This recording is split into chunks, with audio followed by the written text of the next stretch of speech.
NatureCast. Apple Card is the credit card created by Apple. You earn 3% daily cash back up front when you use it to buy a new iPhone 15, AirPods, or any products at Apple. And you can automatically grow your daily cash at 4.15% annual percentage yield when you open a high-yield savings account. Apply for Apple Card in the Wallet app on iPhone. Apple Card subject to credit approval. Savings is available to Apple Card owners subject to eligibility. Savings accounts by Goldman Sachs Bank USA, member FDIC. Terms apply. I'm Elise Hu. And I'm Josh Klein, and we're the hosts of Built for Change, a podcast from Accenture. On Built for Change, we're talking to business leaders from every corner of the world that are harnessing change to reinvent the future of their business. We're discussing ideas like the importance of ethical AI or how productivity soars when companies truly listen to what their employees value. These are insights that leaders need to know to stay ahead. So subscribe to Built for Change wherever you get your podcasts.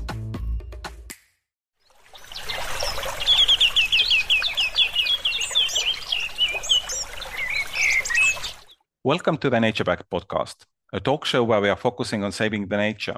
My name is Tarmo Virki, and today my guest is Rimante Paulaskaite di Kaitiene from Sengire's Fondas, the ancient wood foundation in Lithuania. We recorded the episode downtown Vilnius in a noisy coffee shop, unfortunately not in a forest. Enjoy the show. The ancient wood foundation, where does the story start from? Thanks, Tarmo, for inviting me. So, as everything, it all starts with one person, one child in love with forest, in love with nature, and later on losing it all due to clear cutting, due to harvest. He was one of key founders of our foundation, Mindaugas Survila. Later on, he made a movie, pretty famous movie, The Ancient Woods. It was 8 years of preparation, 4 years of filming, and he was not sure what to expect, but the success was great, both in Lithuania and worldwide.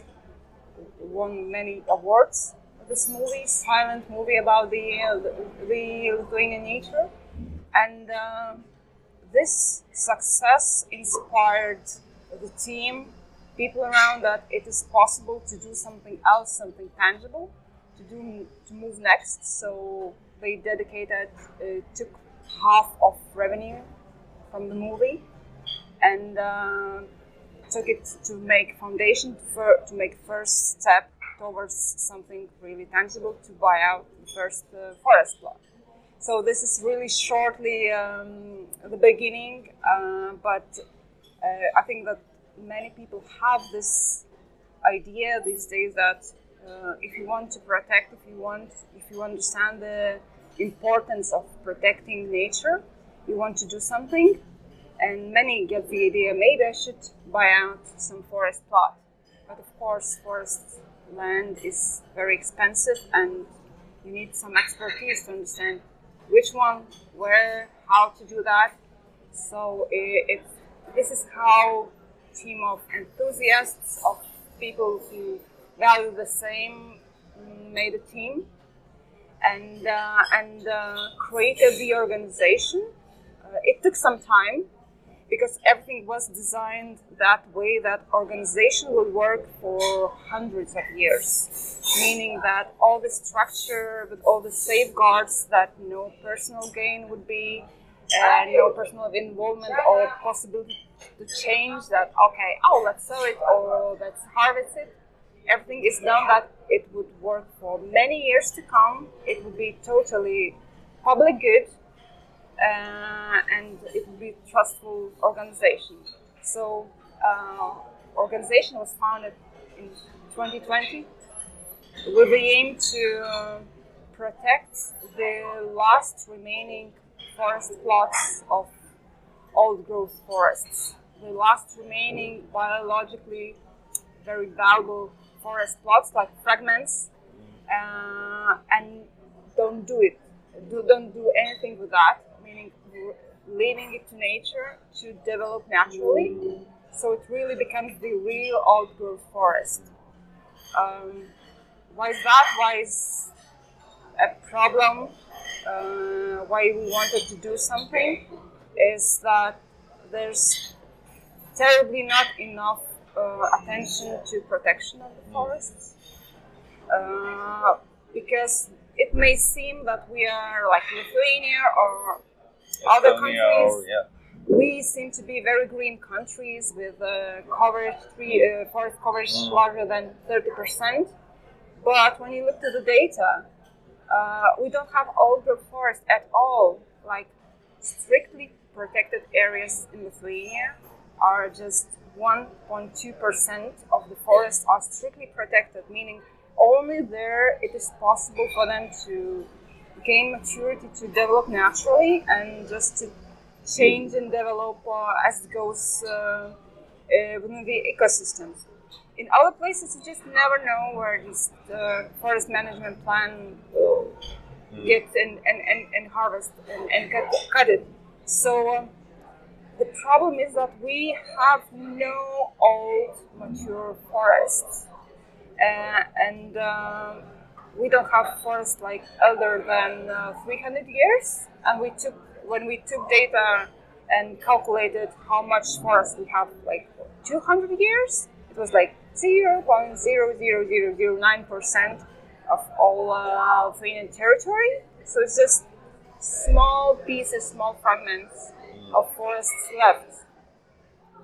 How far is that? How far are you with the project? Have you, acquired the first forest plots? How many hectares have you saved? Yeah, so we are 3.5 years old now. And this year we aim to have protected 100 hectares.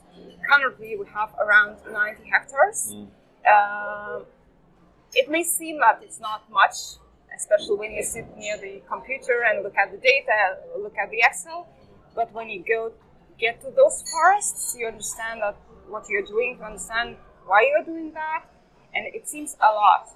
And it's easier to understand when you get there, actually. But it's 89 hectares now, 15 different forest plots with 30 important habitats, which means means home to some specific species. So basically what we're doing, it's not only about the hectares, not about the amount of the forests we have, but also about how biologically valuable they are. Because what we do is we trying to protect home for many species, especially endangered ones, rare ones, those who really need slow changing or not changing conditions, those who need deadwood. It's very important. This is why we need old forests. This is why we need to let them mature, because if we just clear them, you lose all the deadwood. It's like, as we say, the maturity of the forests we cut now currently is like teenagers. It's like 20 years old. Like person wouldn't get the chance to live more.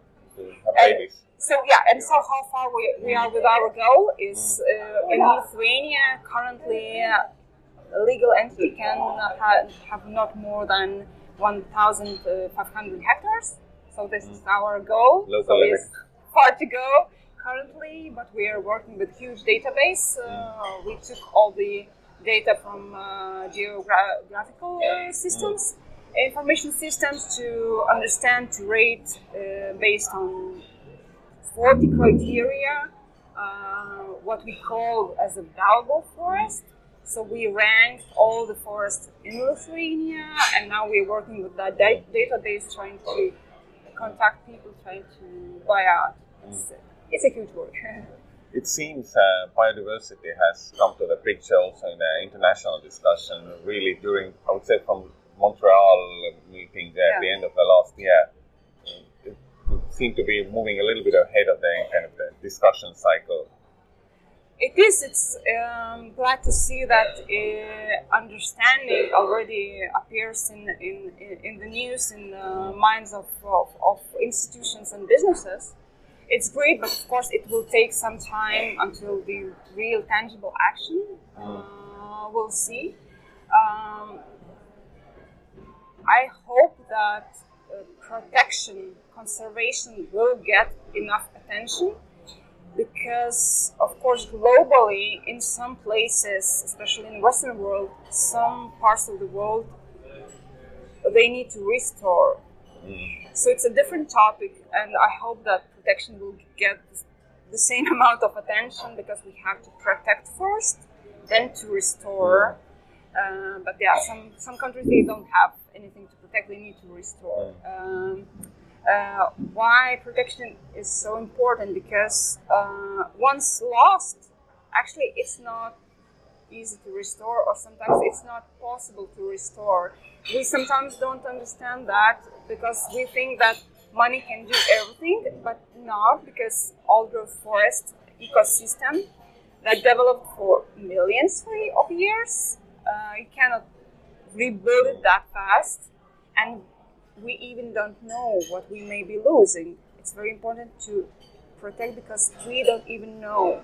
For example, fungi, 90% of fungi we don't even understand. It's like just, you understand that it's different type of genes there, but you don't know, you don't have it in the classification. So we need that even for ourselves, for science, for our future. So it's very important to put the highlights, the importance of protection. But let's see, because many attention to restoration and attention now to biodiversity credits.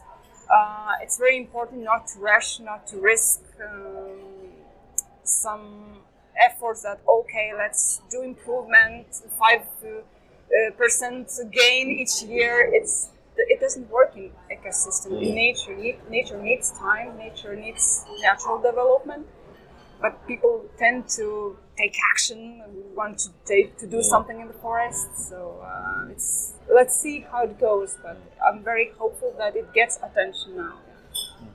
How do you kind of talk with local forest companies?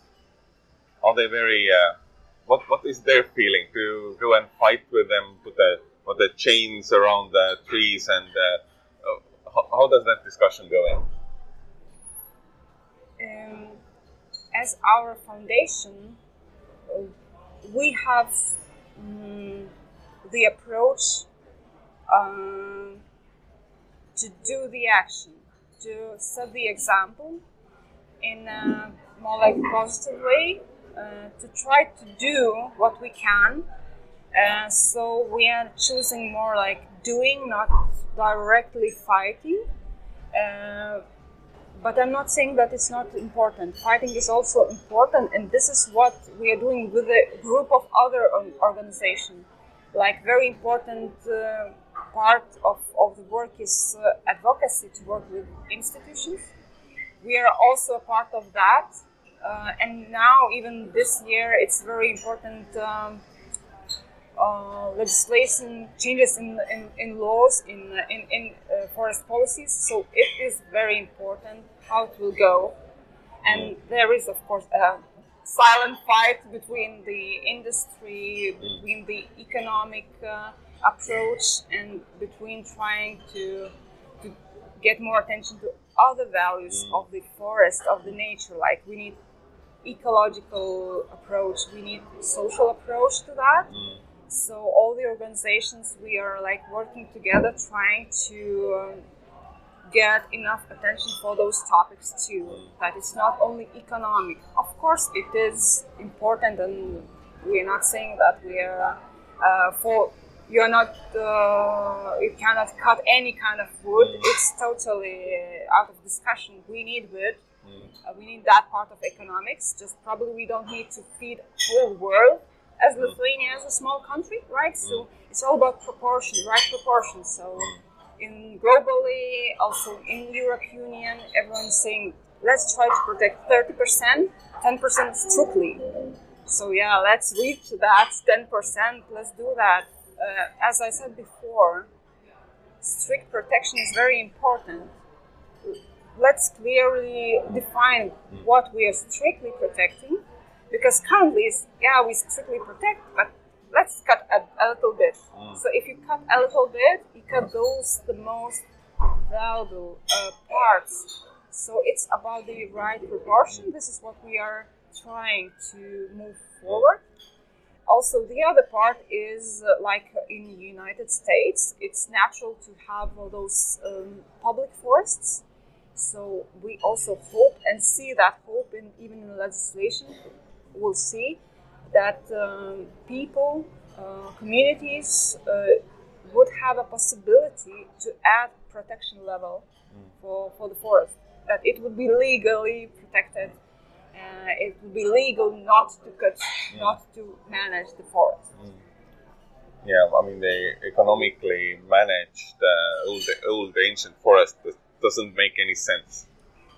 It doesn't make any sense, yeah, because forest management in sustainable way, I think that should be just by default, just to become everywhere natural, and it's okay to do that, but some parts should be untouched.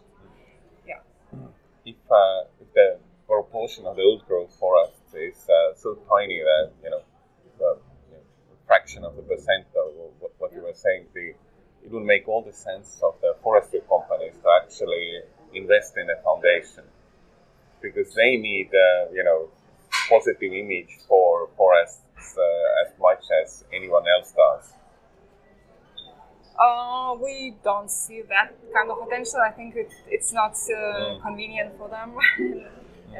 But I think that they're trying to do that themselves, especially if those are large companies that are really working, trying to be sustainable or in a way or the other. Yes. Yeah, to do that in correct way. They're trying to do that themselves. Of course, we are also reaching out to them to ask, okay, so you're trying to protect some part of your forest. For how long? Because if we say that we are not touching those forests for 10 years, it doesn't make sense. Even 20, 30 years, actually it doesn't make sense, because if you cut it down after 30 years for forest, it means almost nothing. So this is why people trust our foundation, because it's designed for many years, and even people, they are donating their own forest. They're not losing, actually, because the forest stays the same, and we are even naming the forest under their family name, right? But they know that, okay, if they're not sure what will happen after, I don't know, how their child or grandchild will react, will do with that forest. They know the foundation is designed that way, that forest stays protected for many years. So I think that time is very important. Time is very important to understand the difference between forests, because forest doesn't equal forest. We have one name for many different types of the forest, and also for the future. Nature needs time. I'm Elise Hugh. And I'm Josh Klein, and we're the hosts of Built for Change, a podcast from Accenture. On Built for Change, we're talking to business leaders from every corner of the world that are harnessing change to reinvent the future of their business. We're discussing ideas like the importance of ethical AI, or how productivity soars when companies truly listen to what their employees value. These are insights that leaders need to know to stay ahead. So subscribe to Built for Change wherever you get your podcasts. Hold music. You want to avoid it, and so do your customers. So say goodbye to hold music and hello to faster, smarter support with Salesforce. Make service more personal and agents more productive using built-in trusted AI. Then watch costs and wait times drop and satisfaction soar. Support customers in a whole new way with Service GPT. Learn how at salesforce.com/servicegpt. Interesting initiative in Estonia. In Estonia, I think half of the Estonian forests are managed by the state, and the new minister in charge came out with a proposal that this kind of company managing the states needs to come out with a next 100-year plan. Okay. And of course, in the media, it was somewhat shouted at how stupid it is that 100 years, how could anyone do anything like that? But from the forestry perspective, it makes all the sense in the world. Yeah. In Lithuania, it's also half of the forests are state-owned.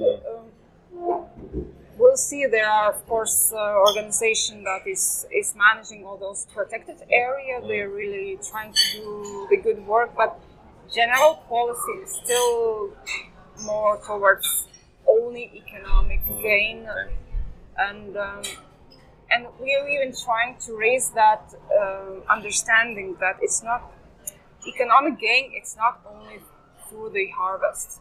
Actually, we get so many all those so-called ecosystem services. Of course, you cannot monetize everything, but there are different separate science for that, trying to analyze, okay, so what's the value of the forest? So there's so many things.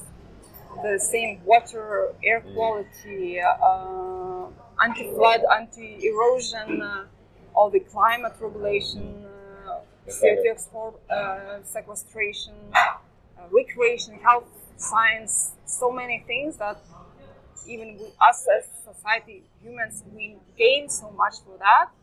Last year we did a mini project ourselves with the scientists.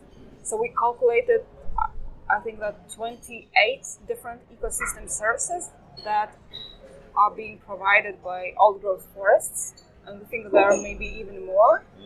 So of course it's not very easy to monetize, to convert everything to the market value. But I think this understanding is appearing a bit that it's not only the harvest, the wood that you sell is the value. So we'll see.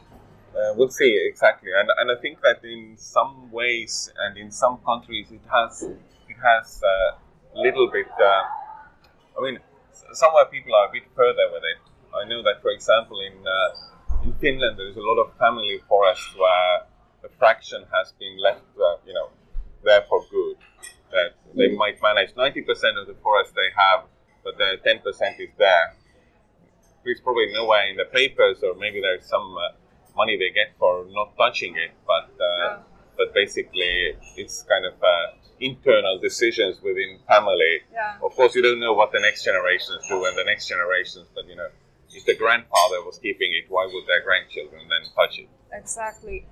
We see the same change, beautiful change, and buying out and protecting the forests ourselves for the foundation is just one part of our job. The second part of very important job what we're doing is education, because we are not willing to become landowners, and we are sure that we cannot do that ourselves. So we see our role as facilitator more, and we are happy with all those private initiatives. We see more and more people of probably younger generation understanding the value and willing to do that by themselves. So of course people have many questions. Can I do that? How to do that? Can I improve? It's natural for people to ask those questions. Can I improve something?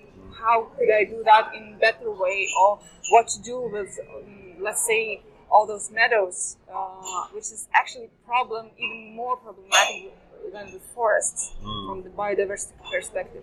So people need education, people need to understand the value. So our also goal is to educate as much as possible, not only private owners, but society in general. So we really understand the difference, why we need to protect, why we need those forests, why one forest is different from another forest. And of course, in this way, to get more attention and to get more stress for the institutions, businesses are also getting this understanding that on ESG, letter E is not about only emissions, not about carbon emissions only. It's really wider, and businesses are also related very directly with all those risks. So we get more and more attention from businesses, and we are really happy that we can work together towards something really tangible. How much there is kind of similar ancient forest organizations or the interest groups in Europe or neighboring countries? Is there some international cooperation between the similar projects? Haven't done research, don't have exact numbers, but I see that in most countries there are some kind of organizations. Of course, some of them are more general or wider approach, right?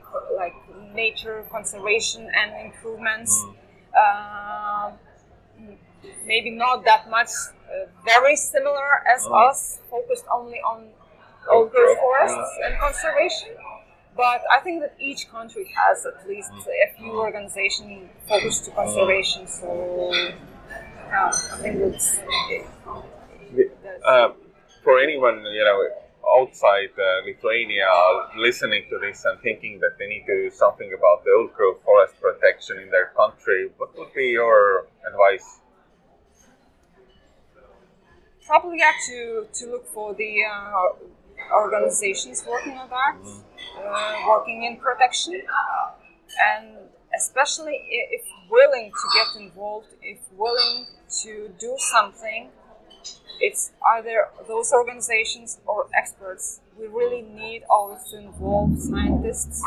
Scientists, I think, is a must in each discussion, especially in business organizations, in institutional discussions, conferences, everywhere. We need scientists' voice very much.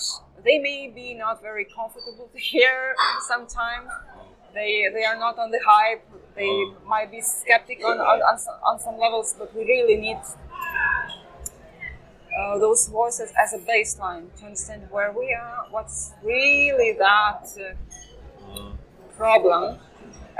Even in foundation, like when we are doing our educational work, like I know Facebook posts, which seem to be very easy content. Actually, each educational post we're doing with scientists, we check with scientists, so we don't make some kind of just random blurb about how nature is beautiful. No, we're trying to get the right message, to check every time with the scientists that is it real what we are thinking of. So you're not just writing prompt to the ChatGPT and no. then No, it's not working that way. We are trying. Even ourselves, within the team, we always try to educate ourselves, especially when you think about those climate questions. Is it related to climate change or not? Invasive species, to understand how it is dangerous or not. It's very healthy to educate yourself each time. Absolutely. The 89 hectares, are they in small plots across the country, or are there some bigger entities also in it? Yeah, so our approach, of course, is to make the larger massives possible. This makes sense for ecosystems to grow. But from buying perspective and from work perspective, one is we buy what we get, what is possible when we get some good offer. The other thing, of course, when you buy one plot, for example, in the middle of important massive, you get the priority, you get informed about the neighboring plots, so it's easier than to talk to the neighbors. Spread the message, contact those. So currently we have, as I said, 15 plots. Some of them we have like priority massives where we are working. But for example, in one place we are now buying 5th plot, and it's like a puzzle, just very small, tiny pieces, because it's just private lines are like 1 hectare, 3 hectares, 5 hectares all at once. So it's good for us because it's already huge plot protected. So in one forest we have bought last year, we made scientific discovery of very rare, globally rare fungi species. This year we visited the same forest, found another very important fungi species, and this way we understood that, okay, this is really valuable forest. And we even dig into the soil this year and understood that this exact forest is totally untouched. It was never touched by agriculture. Wow. So after you protect such places, you understand that it's really treasure. This is why you find there, you discover there rare species, because it's a long history of the ecosystem over there. So yeah, small plots, larger plots. It's a bit spread through the Lithuania, more in eastern part of Lithuania, like east, north, east, south. But we are spreading in different parts, and then we will try to connect them to make it larger. Yeah. You mentioned the old oak forest. Yeah. I've heard stories about how great the Baltic oak used to be. Baltic oak barrels were a big thing in the drinks industry 100 years ago. The I don't know, wines or what were they making in France, but putting into the Baltic oak. Yeah. So actually, I think that from Baltic oak and from Baltic pines, some ships to the United States were built. So and Paris Cathedral were built from old oaks. So it was very valuable. I think oaks and pines of our area. Nowadays, you don't need that much straight trees. It just doesn't matter. It just grow as a biomass and just get down as fast as possible. So I think now it's a different approach. But of course, our forests were very valuable throughout Europe, I guess. But probably Lithuania, Baltic countries, probably, among the European countries, one of the most forested. Where? We were? We probably still are, no? Oh. Currently percentage is, I think, 33%. Okay. But, nowadays, nowadays... a lot of it is bushes and... Exactly. Now, like, forest land forest is calculated even the clear-cutted area. So forest actually percentage means now nothing, and we still have to look at the age, which is currently very young. It's just around 50-60 years old on average, so it's very young. Like pine tree can grow up to 300 years or even more. Most of them never reach that age. Oak trees, they can go for 800 years, for even 1,000 years, and another 1,000 years it just stands and slowly decays, and it's even better for the biodiversity. It's like a huge party over there, right? Everyone is just gaining much from that. So we are a green country, but we don't have that much. We don't. We have to not get into that dangerous illusion that we are making a lot. We are becoming very green, especially with tree planting. It's very dangerous illusion to get there, that we are making a lot of good. We have to protect first, not to lose everything, because forest is not just a composition of trees, right? Very, very true. Often when I talk with startups, I ask them about the future milestones, and they're talking about what's happening next week and what's happening in the next quarter. Asking from you about the future is probably like more what's happening in the next decade or before you retire. You're still relatively young. Exactly. It's very cool to think that way, because when you think strategically within the team, you understand that you're just a piece, and the work you're doing will overgrow you. And actually, it's great. And we are thinking practically, each time we are buying the forest, we are thinking practically how future generations, what will be left, how this forest will probably evolve. Because, for example, spruce, it's a problem, and spruce will just, we won't have spruce trees in Lithuania in upcoming 100 or 200 years.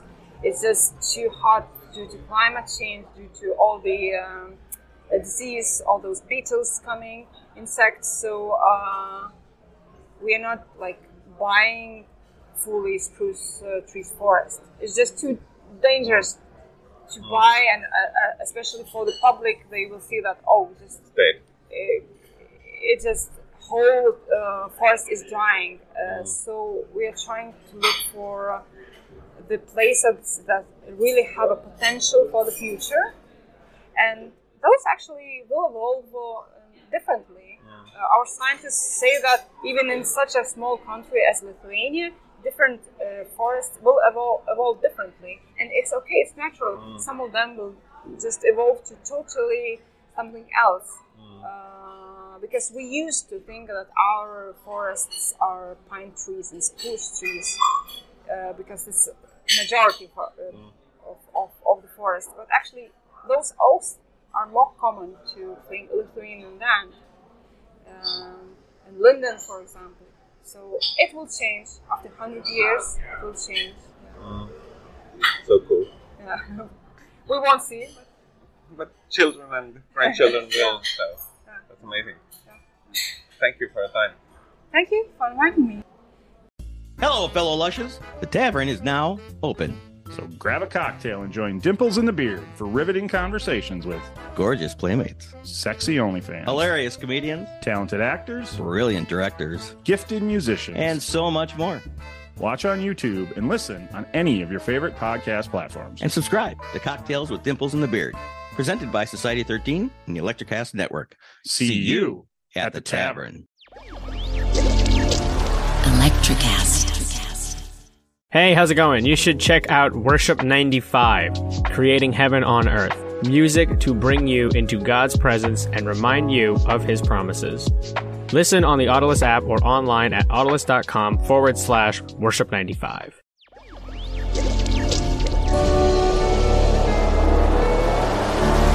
Electricast.